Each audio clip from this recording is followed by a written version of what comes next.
Where did the Dallas Cowboys stand after a wild Week 17?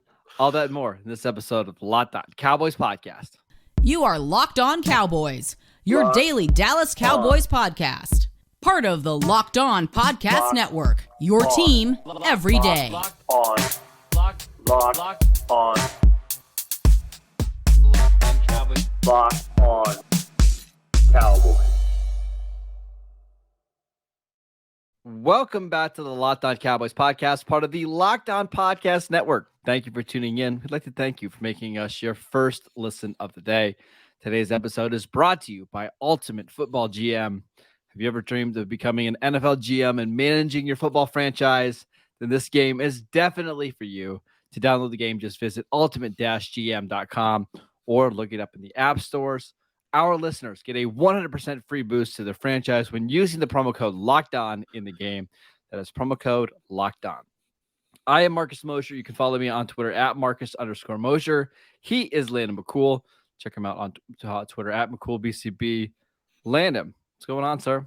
It was a crazy game, day of games yesterday, and trying to watch them from the perspective as a Cowboy fan definitely produced some roller coaster results, I would say, to say the least. So I'm excited to talk about that, but I'm also excited that we are talking about playoff scenarios, and I think we should all take a second to be appreciative of the fact that we are back in the playoffs, and it's that time of year again. Yeah, so a lot of things went right for the Cowboys on Sunday. According to 538, going into this week, the Cowboys had about a 9% chance to win the Super Bowl. That just got up to 16% after 1 week. We're gonna break it all down. Let's start with the Eagles. That's the most obvious thing here, right? Yeah. Eagles lose to the Saints. It's a double whammy for the Eagles because not only do they lose, but they also their draft pick gets a little bit lower because they own the Saints' first round pick. So I know Eagles fans are really bummed about that. At one point, that looked like it was going to be a top 5 pick. Now it might be outside the top 10. So well done, Saints. Way to go, Saints. Thank you. Yeah. What does this mean for the Cowboys? Well, first of all, the Eagles have to play their starters next week. There's no question about it. They have to beat the Giants. And now we have a debate whether the Cowboys need to play their starters, because if the Cowboys win and the Eagles lose, the Cowboys would win the NFC East, Landon. Yeah, and that's not even the entirety of the picture, right? Nope. Because with Green Bay winning, Washington doesn't have anything to play for, much to the surprise of their head coach. And he still might not know. Yeah, well, who knows? Maybe he gets. I mean, listen, honestly, just real quick, that would be a fireable offense, I would imagine, if they weren't in the middle of trying to sell their team and get a whole bunch of new money. So I can't imagine that they're going to fire their coach, but that was hilarious. But anyways, since Green Bay won, basically eliminating Washington has got nothing to play for either on the last week of the season. So the Cowboys and the Eagles are each playing division rivals in order to win the NFC East against two rivals that don't have anything to play for. New York Giants, because they're already in the playoffs and their seeding is basically locked, and the Washington Commanders, because they have no playoff hopes at all at this point. So that's going to make it for a very kind of interesting set of games that come up this Sunday. All right, so we're going to have all week to talk about this game, but just initial reaction. Do you play the starters if you're the Cowboys? Because there's this belief among Cowboy fans that, hey, Eagles are 14-point favorites. Vegas doesn't believe that the Giants are actually going to play their starters. Like, it's easy for Brian Dable to say that on Sunday. We'll see when they get closer to the game whether the Giants will play their starters or not. If you're the Cowboys, what do you do here? I think you have to prep like you're going to play your starters, and go through the week like it's a normal week. And then, if any decisions get made about when players, starters play and that sort of thing, it should be made, very last minute. I just think that you have to get yourself prepared to take advantage of that. I think that that's kind of, it's the juice is worth the squeeze here, right? Like getting potential second place in the seeding and getting, I think it would amount to potentially up to 2 more home games if you get that far. I think that would be a huge lift for this team. And I think that, like I said, Washington doesn't really want to win. So I mean, they don't really have anything to play for at least. So they may very much want to win. That's Yes. part of the issue. But the other side of it, it's very complicated math, right? Because I think it's easy to say, hey, get everybody ready to play, and then if it doesn't look like things are going to work out, you pull your starters a little bit. The problem I have is that it's Washington Field, man. I would have a completely different set of feelings about this if we were playing in Dallas. If we were playing in Dallas, Yes. I would say you just play your starters, like just play them and then you pull them as needed.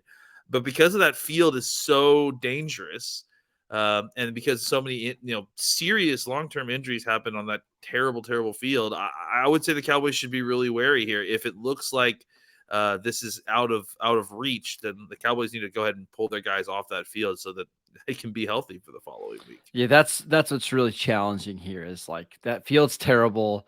Washington is a very physical team. Is it worth getting banged up going into the playoffs and losing a starter or two in what may end up being a meaningless game? Maybe not. I don't know. It's something that it's going to be probably a fluid situation. The other thing that makes this really odd, Landon, is we don't know yet the order of the games, right? Because it's going to make a difference. If the Eagles and Giants play at 1:00 and the Cowboys and the Commanders play at 4:30 Eastern time, the decision will be made for you, right? Like if the Eagles win, you don't have to play your starters. But if the Eagles do happen to lose, okay, now you've got to play all these guys and you got to go out there and win. I got a sneaky feeling, though, the NFL is going to want to make sure that both the Cowboys and the Eagles are playing their starters at the same time. If I had to guess. Yeah, I mean, I was hoping beyond hope that they would put the Eagles game on Saturday as one of the 2 Saturday games, but no such luck. I think the reason they didn't do that is because I think they're not sure what the Giants are going to do. And they don't want to put the Giants in a standalone game when they could very easily just be resting everybody. Yeah. It's going to be an interesting storyline this week because of both of these, both for Washington and New York, obviously having very different reasons to have different levels of effort in these games, right? So I think for the Cowboys, you prepare like you're playing your starters, because that's the best outcome. I mean, worst comes to worst, if you have to pull your starters and play your backups, then who cares? You play poorly, you probably lose, but again, who cares? All right, we got to talk about some other things that happened in the NFC and why the Packers could be the key to a Super Bowl run for the Cowboys. Yes, the Packers could actually help the Cowboys. Can't wait to hear this. It's wild. But before we do that, I want to tell you about the Ultimate Football GM app. If you've ever dreamed of becoming an NFL GM and managing your football franchise, well, the dream has come true, and this app is absolutely perfect for you. You can manage every strategic aspect of your team, play through the season, and lead your team to glory. You're going to be responsible for hiring the right coaches and coordinators, trading players, making draft picks, navigating your franchise through free agency and the drafts, and all the ups and downs of the season. All of this in a challenging and yet realistic game world. The Ultimate Football GM app is completely free and playable offline, so you can play on the go and as you want and when you want to. It's a lot of fun. You can also link up with your friends and have multiple franchises going at the same time. Locked On Cowboy listeners get a 100% free boost to their franchise when using promo code LOCKEDON in all caps in the game store. That is promo code LOCKEDON. So make sure you check it out today. To download the game, just visit ultimate-gm.com or look it up in the App Store. That is ultimate-gm.com. Ultimate Football GM. Start your dynasty today. All right, Landon, let's update everybody else on what happened this weekend. So the Packers beat the Vikings. The 49ers narrowly beat the Raiders. Narrowly in overtime. Yeah. Which was unfortunately didn't work out for Dallas because if 49ers would have lost, then the Cowboys would have been playing for the number 1 seed next week should the Eagles lose. Whatever. Here's why the Packers are going to be so important for the Cowboys. The Packers and Lions play a game this week. If the Packers win, they are in. If the Lions win, they need Seattle to lose the Rams to get in. Tell me if I'm wrong, I think the Packers are going to beat the Lions. What do you think? Yeah, I mean, the gut says yes, but I mean that Lions team is so scrappy that it's like it's hard to. I wouldn't bet on it, but yes, but it's I do. One of those ones where the Lions could be eliminated before they even play each other. Yeah, that's true. So So let's have the assumption that Green Bay wins that game. okay, Green Bay's yeah. a 7th seed. Okay.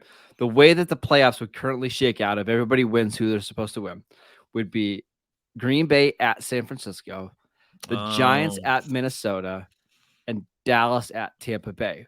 Why Green Bay matters in this is Green Bay could theoretically knock off 2 of the top contenders in the league. And there's also a world in which the Cowboys play on the road in round 1 against Tampa, and then you win that game. All of a sudden, you host round 2 against the Giants, because I don't think the Giants are going to be all that afraid of playing Minnesota. And that would be a 5-6 matchup with the Eagles then playing Green Bay in round 2. There's a chance, because of Green Bay's in the playoffs, that the Cowboys could legitimately host a playoff game in round 2. of course, let's play that out a little bit. What happens if the Cowboys win and Green Bay wins, and then suddenly you're playing Green Bay in Dallas again for the I mean, playoff? I'll take it. I certainly would take it over the last few years that we've had to face him. But what's crazy is that Green Bay could legitimately help you knock out a contender Yeah. or 2 and help Dallas get a home playoff game, even despite being the 5 seed.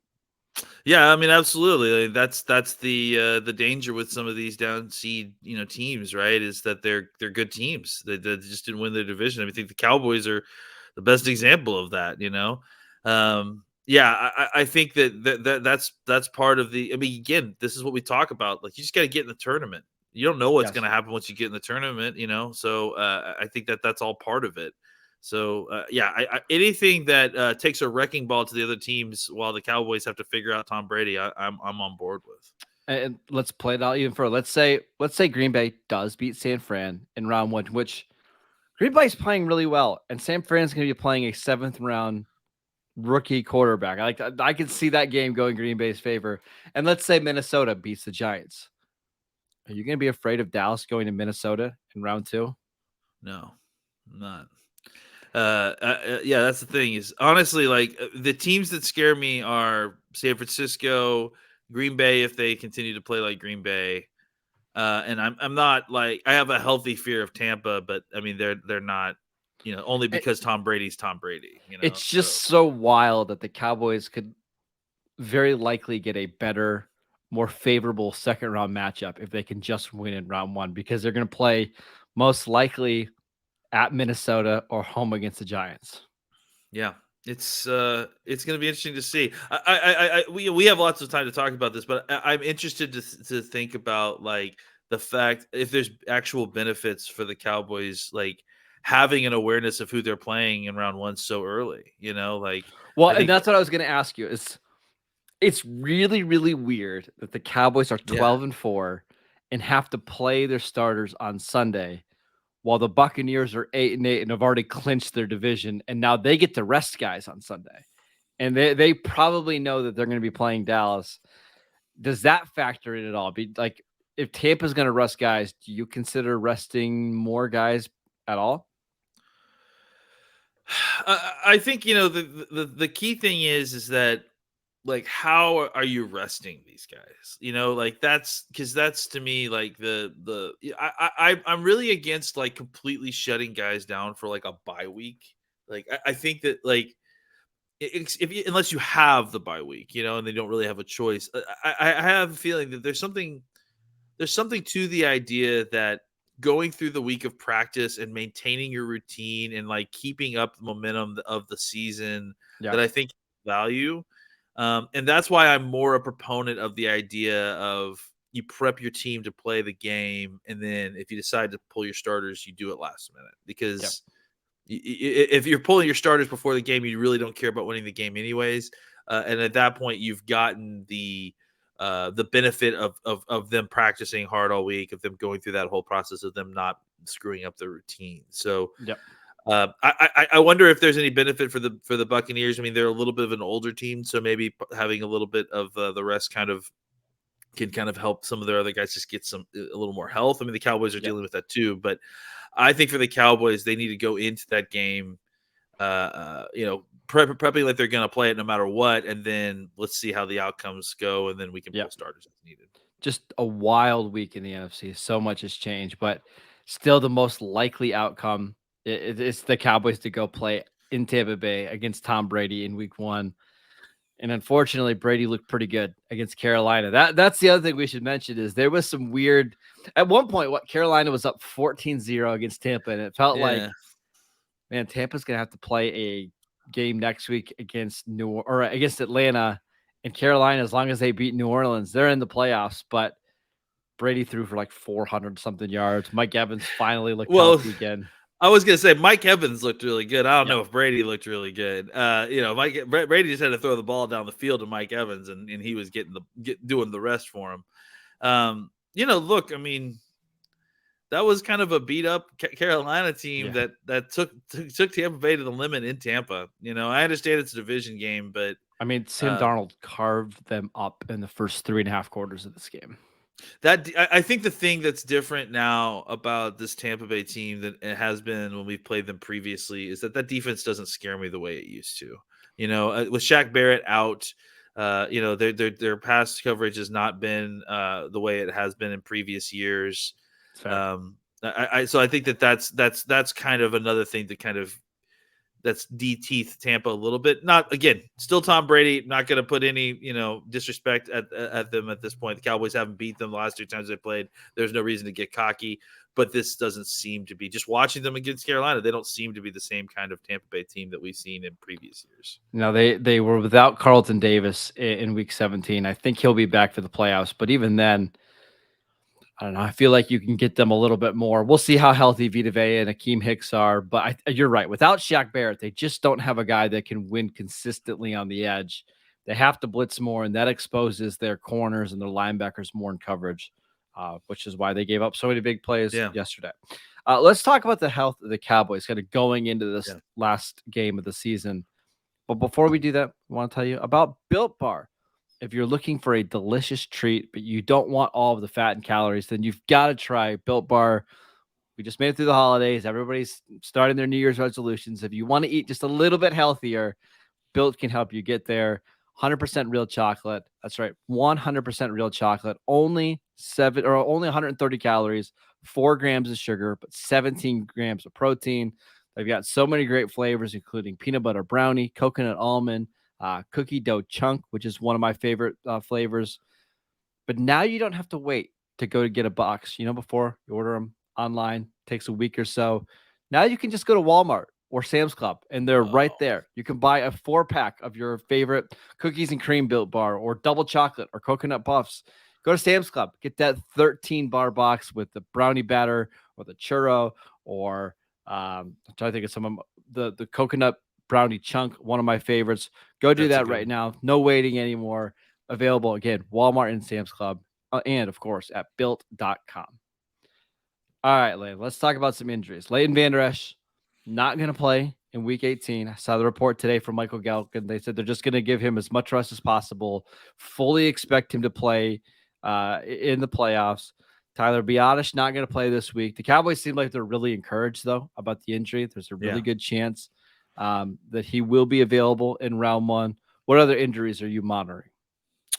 Jonathan Hankins is another big one. I think one thing that you really want to see is that kind of return to being able to stop the run game. I think Carlos Watkins has played fantastically in his absence. We'll talk more about him when we do tape review, I'm sure.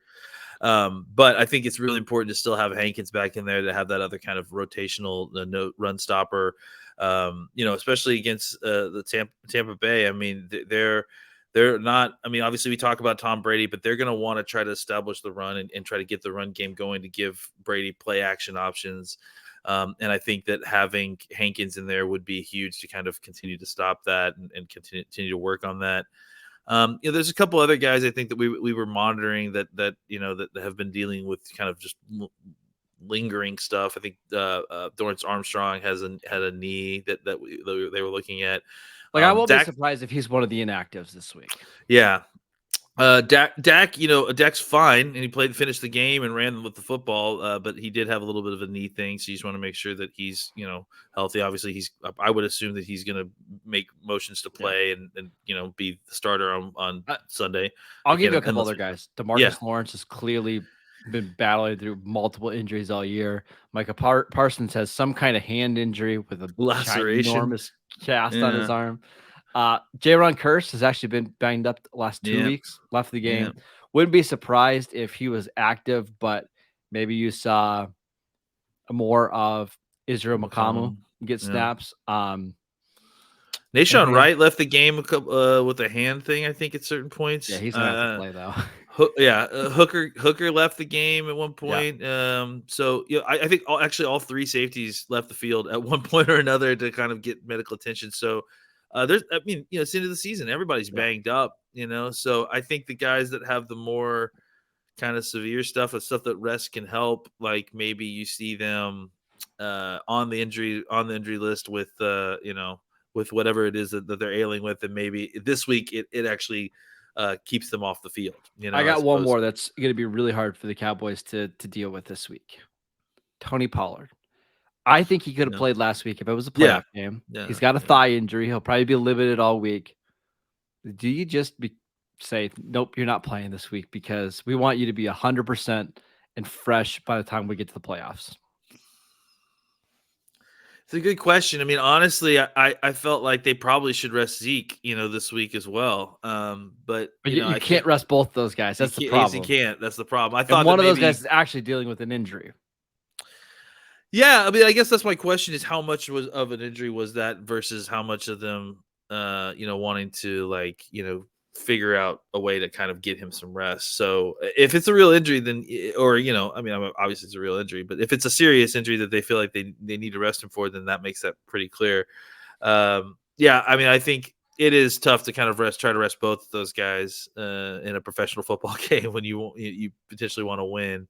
I'd rather have Zeke. I think I'd rather have Zeke play, because if this game turns into a game where the Cowboys are really trying to win, he can help you in pass pro, and they've got a pretty good pass rush. And maybe you just keep him, let Pollard not have to play on that crappy field in his first game back. Maybe. Yeah. That's not the worst idea. Yeah. I think that's about it for the injuries. That couple big ones, obviously, Biadasz and Van Der Esch, we're keeping an eye on. Some guys just dealing with some minor bumps and bruises. But again, we'll have an idea, I think, by the time we get to, Friday, Saturday, who's going to be in, who's going to be out. It's going to be interesting to see how the Cowboys handle all of these injuries. That is it for today's show. Thank you for making Locked On Cowboys your first listen today. For your second listen, check out the Locked On NFL podcast, bringing you the local insights you love to the national spotlight with daily conversations on the biggest NFL stories. Locked On NFL, available on YouTube and wherever you get your podcasts. All the same places that you get the Locked On Cowboys podcast. Go follow Landon on Twitter at McCoolBCB. I'm at Marcus_Mosher. And we'll see you guys next time.